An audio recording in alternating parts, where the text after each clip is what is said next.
मैले तिनै तहको सरकारको सहायता लिनुपर्ने भएको कारणले गर्दाखेरि विशेष गरी राष्ट्रिय सिप विकास प्रतिष्ठानको प्रमुखज्यू यहाँ हुनुहुन्छ। स्थानीय रैथाने उत्पादन र त्यसको करिकुलमसँग सम्बन्धित विषयमा उहाँले इनिसिएटिभ लिएर मौलिक भाषासँग जोडेर के गर्दै हुनुहुन्छ र कसो गरेर अगाडि बढ्न जरुरी छ भन्ने विषय। धन्यवाद।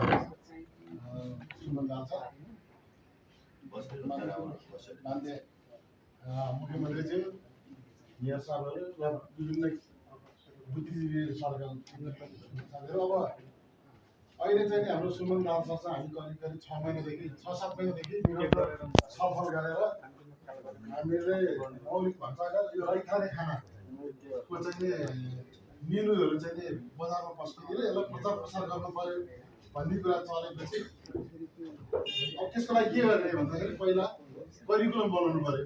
करिकुलम बनाउनु भनेको नेपाल सरकारले सहजीकरण गरिदिने हो।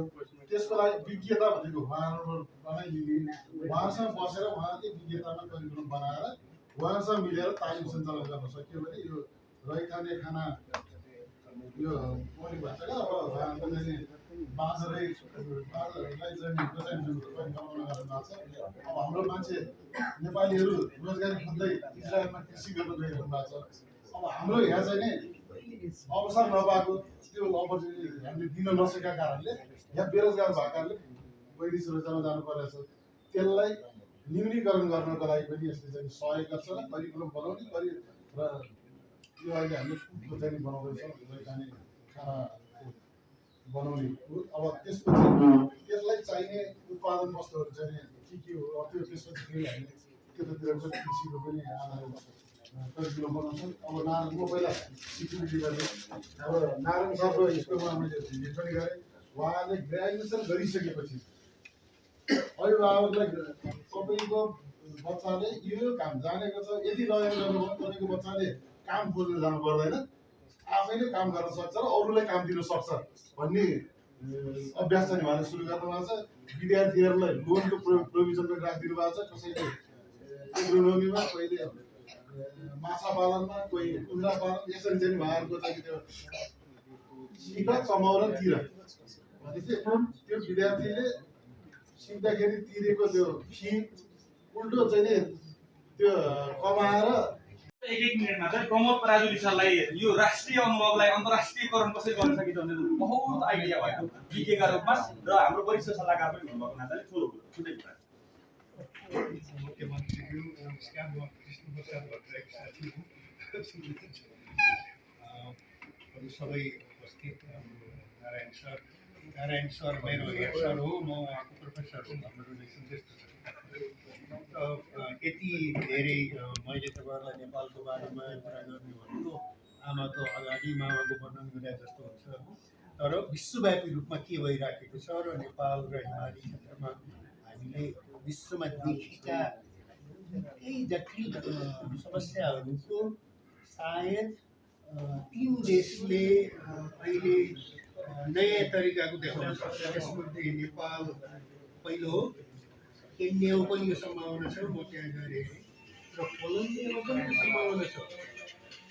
किन हामी तिनवटा देशमा यो सम्भावना छ भने तर कृषिले हामीलाई पहिले नै वरदान दिनुभएको छ, तर हामीले त्यो नबुझेर बिगारे र यस्तो एउटा आउन सक्छ कि परिस्थिति यति धेरै इन्थुजियाजम हेर्नु सबै यो कसैको एउटा रुचि होइन, एउटा पार्टीको होइन, एउटा जेन्डरको होइन, एउटा प्रदेशको होइन, यो मान्छेको मात्रै पनि होइन, यो सबै प्राणीहरूको लागि एउटा न्युमिना हामीलाई चाहियो। जलवायुले हामीलाई एकदम स्पष्ट मेसेज दिएको छ कि अब सिमेन्टबाट घर बनाउने होइन, बाँस काठबाट र लोकल जे पदार्थ छ त्यसबाट बनाऊ भने प्लास्टिकमा भर नपर भनेको छ। केमिकल फर्टिलाइजरमा सबभन्दा मुख्यमन्त्रीज्यू र सबैले बुझ्नुपर्ने कुरा केमिकल फर्टिलाइजरबाट खाद्यको, भूमिको, जलको भविष्य छैन, पेस्टिसाइडबाट पनि छैन। त्यस कारणले अब हामीले आलीदेखि थालीसम्म यस्तो मौलिक नमुना तयार गर्नु पर्यो र म त्यसै सम्बन्धी विश्वभरि पढाएको पिएचडी धेरै विद्यार्थीहरूलाई पास गराएको, आफैले विभिन्न प्रोग्रामहरू पनि बनाएको हुनाले यहाँको साथीहरूसँग मेरो धेरै 3 वर्ष 4 वर्षदेखि सरसल्लाह भइरहेको छ। अब हामी त्यो मौलिक मोडेललाई पहिला अहिले हामी रैनास पालिकाको साथीहरूसँग एकदम गहन 1 घन्टा छलफल भयो। यस्तै अरू 7औं प्रदेशबाट सायद 3-3वटा नमुना निकालेर विश्वव्यापी लिडरसिप लिने मौका छ। अब हामी तपाईँ सबै जाग्नुहोस्, मैले विश्वको अनुभवबाट जे ल्याउनुपर्छ म त्यसको लागि तयार छु। म यसको लागि विश्वव्यापी प्रसिद्ध अवार्ड विनिङ प्रोफेसरै हो, त्यस कारणले म उपलब्ध छु, मलाई काम दिनु। धेरै धेरै धन्यवाद। थोरै श्याममणि विशेष गरी हाम्रो आयुर्वेदका कुरामा जब 1 मिनेट मात्रै कुराकानी राखिदिनु होला। म क्षमा प्रार्थी छु, यहाँहरू धेरैजना जसलाई जोड्नु पर्नेछ र मुख्यमन्त्रीज्यूको पनि प्राथमिकतालाई राखेर उहाँको 1 मिनेटपछि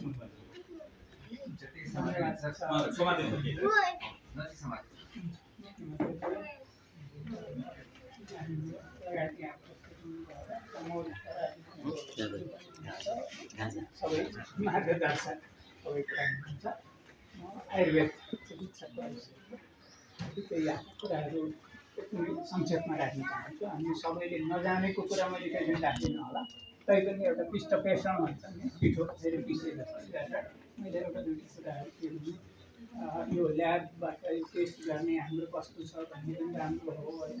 म्यानुअल चाहिन्छ, पानी चाहिन्छ, माटो चाहिन्छ। यी सबै कुरा शुद्ध भएन भने त्यसबाट उत्पादित चिज चाहिँ पक्कै पनि शुद्ध हुन्छ। हामीले अहिले खाएको सबैलाई थाहा हुँदै पनि हामीले खाएको चाहे त्यो दुध होस्, चाहे मासु होस्, चाहे फलफुल होस्, यसुकै हामी खान्छौँ, जसरी पानी पिउँछौँ या सास फेर्छौँ, त्यो कुनै पनि शुद्ध छैन। त्यो हामीले सबैलाई थाहा छ। यसलाई शुद्ध बनाउनको लागि हामी सबैले ठाउँबाट गर्न सक्ने गर्नु पर्यो। र अब यहाँ मुख्यमन्त्रीज्यू लगायत यति धेरै पहुँचवाला व्यक्तित्वहरू र म त्यसलाई नै एउटा राजन गौतम आउनु भएको छ। यो मल र पेस्टिसाइडहरू, जुन केमिकल फर्टिलाइजर र पेस्टिसाइडको प्रयोग गरेर हामी कहिल्यै पनि गन्तव्यमा पुग्दैनौँ। हाम्रो उद्देश्य पुरा हुँदैन। यो चाहिँ मेरो त्यसैले त्यसलाई कम गरेर जैविक मल र शुद्ध चाहिन्छ। हरेक कुरा शुद्ध हुनु पर्यो र हाम्रो रहनका लागि सबैले चाहेको स्वस्थ जीवन हो, सुखी जीवन हो। त्यसका लागि चाहिँ हाम्रो खानपान, आचार व्यवहार यी सबै कुरा सँगसँगै लानुपर्ने हुन्छ। त्यो चाहिँ शुद्ध हुनु पर्यो। पछि शुद्ध बनाउन सकिँदैन। उत्पादन गर्नुभन्दा अगाडि नै उत्पादन गर्दैमा शुद्ध उत्पादन गर्नका लागि के गर्न सकिन्छ यतातिर ध्यान जाओस्। विनम्र धेरै धेरै धन्यवाद। हामी कार्यक्रमको अन्तिम चरणमा छौँ। आदरणीय व्यक्तित्व राजन गौतम सर आउनु भएको छ, उहाँलाई स्वागत पनि गर्न चाहन्छु। अहिलेको सरकारको पार्टीको विशेष गरी कृषि विभागको प्रमुख पनि हुनुहुन्छ र हाम्रो सवाल पनि विशेष गरी तिनी तहको सरकारमा का बीचमा सार्थक बहस हाम्रो एउटा एजेन्डा हो र हामी यो बीचमा छौँ। दिपेन्द्र ओली हजुर स्टेजमा रहनु होला।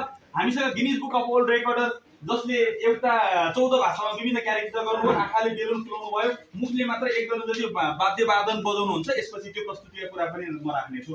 दिपेन्द्र सर त्यहाँ आउनु होला। हामीले मुख्य गरी मौलिक बजार, मौलिक भान्साघर र मुख्य गरी एक नेपालको संयुक्त आयोजनामा स्थानीय उत्पादन तथा मौलिक परिकार प्रबन्धन मेला आयोजना गरेका हौँ। 7वटा प्रदेशका 35वटा पालिका छन्। एउटा प्रदेशबाट 5वटा पालिकालाई हामीले पाइलटिक रूपमा लिएका छौँ। हामी स्थानीय उत्पादनको बजार अवलोकन गऱ्यौँ। सँगसँगै 7वटा प्रदेशका परिकारहरू तल बसेर हामीले खायौँ। यहाँ ढिँडो बुफे लगाइरहेको छ। 21 व्यञ्जनको ढिँडो बुफे हो। 84 व्यञ्जनमा आधारित भान्सा हो यो, जहाँ 21 व्यञ्जनको बुफे हामी लिएर राखेका छौँ। सँगसँगै हामीले सार्थक नीतिगत बहसको रूपमा यसलाई जोडेका छौँ। यो कुरा सरसरी हामीले कुराकानी राखिसकेका छौँ र यो सन्दर्भमा यी सबै विषयमा विशेष गरी मुख्यमन्त्रीज्यूको कुरा पछाडि ल राजन गौतम सरले आफ्नो कुरा विशेष गरी अब अहिलेका पाठहरूमा कतिपय पाठहरू सुन्नुभएको छ, तर यो सम्बन्धित विषयमा हिजो राम्रो व्याख्या भइसकेको छ। आफ्नो कुरा राख्दिनु निम्ति अनुरोध गर्छु।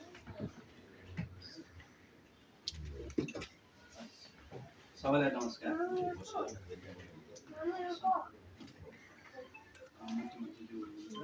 आदरणीय जो सबैलाई नमस्कार।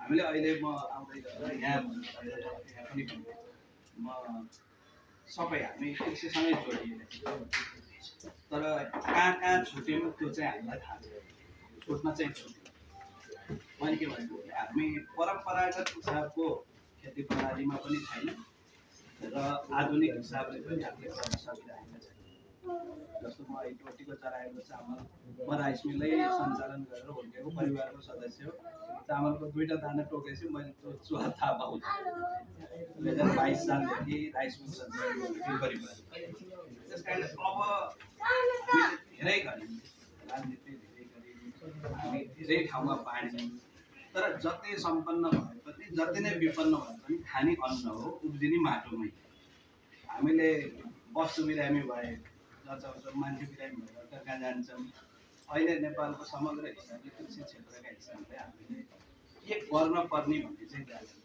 के नगर्ने भन्ने चाहिँ सबै जुनसुकै विधामा के गर्न हुन चाहिँ सबै जानेका छौँ अब मलाई लाग्छ हिजो पनि हामीले लामो छलफल गऱ्यौँ साँझैसम्म छलफलमा थियौँ अहिले विशेष गरेर नेपालका उत्पादनहरू हामी पलायन भइसक्यो हाम्रा रैथाने बिउहरू मासिसक्यो हिजो मकैको सुली लाएर बिउ हाल्ने चलन थियो धानका पाला राम्रा पालालाई छाँटेर बिउ लाने चलन थियो आज हाम्रो बिउको भण्डार भनेको एग्रोभेट र अझ विदेशी कम्पनी हो कुनै दिन बिउ पठाउन छोडिदिँदाको दिन अथवा कुनै दिन उब्जनी हुन छोड्दाको दिन हामीसँग पैसा भए पनि खान सम्भव नहो त्यस कारणले मैले अहिले यो विषयलाई यहाँ हामीभन्दा मभन्दा ज्ञाता साथीहरू पनि हुनुहुन्छ मलाई सबैको मद्दत चाहिन्छ हामीले कृषिलाई कसरी अलिकति परिस्थिति अहिले कस्तो भएको छ रासायनिक मल नै खेतीका लागि आवश्यक हो भन्ने हो तर त्यो मात्रै आवश्यक होइन त्यसले बिगारेपछि सपार्नु पनि त आवश्यक हो नि